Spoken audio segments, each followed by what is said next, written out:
Wimbledon grand slam tennis தொடரில் champion பட்டம் வென்றார் ஸ்பெயின் இளம் வீரர் அல்கராஸ். ஆடவர் ஒற்றையர் இறுதிப் போட்டியில் செர்பிய வீரர் ஜோகோவிச்சை வீழ்த்தி அசத்தல் வெற்றி பெற்றிருக்கிறார் அல்கராஸ். இது பற்றின கூடுதல் விவரங்களை செய்தியாளர் பாலாஜி வழங்கிட கேட்கலாம். பாலாஜி வணக்கம். இது தொடர்பான கூடுதல் விவரங்களை பதிவு செய்யலாம். வணக்கம்.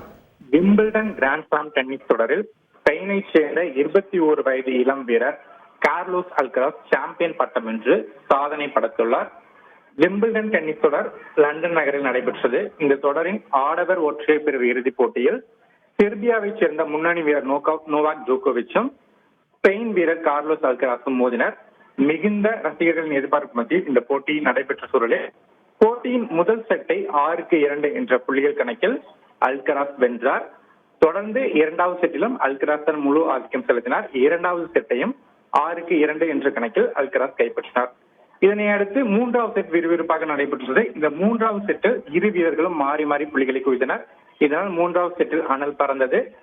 டை பிரேக்கர் வரை மூன்றாவது செட் சென்ற சூழலில் டை பிரேக்கரில் மூன்றாவது செட்டை 7-6 என்ற புள்ளிகள் கணக்கில் அல்கராஸ் வென்று 6-2, 6-2, 7-6 என்ற நேர் செட் கணக்கில் ஜோகோவிச்சை வீழ்த்தி சாம்பியன் பட்டம் வென்றிருக்கிறார். ஏற்கனவே கடந்த ஆண்டு நடைபெற்ற விம்பிள்டன் இறுதிப் போட்டியிலும் ஜோகோவிச்சை வீழ்த்தி அல்கராஸ் சாம்பியன் பட்டம் வென்றார். இத்தகைய அவர் மீண்டும் ஜோகோவிச்சை தற்போது வீழ்த்தி இரண்டாவது முறையாக விம்பிள்டனில் வெற்றி வாகை சூடியிருக்கிறார். இது மட்டுமின்றி ஒட்டுமொத்தமாக அல்கராஸ் வெல்லும் 4வது கிராண்ட் ஸ்லாம் பட்டம் இதுவாகும். இது அல்கராஸ் ரசிகர்கள் மத்தியில் மிகுந்த மகிழ்ச்சியை ஏற்படுத்தியுள்ளது. விவரங்களுக்கு நன்றி பாலாஜி. செய்திகளை உடனுக்குடன் தெரிந்து கொள்ள உடனே சப்ஸ்கிரைப் பண்ணுங்க.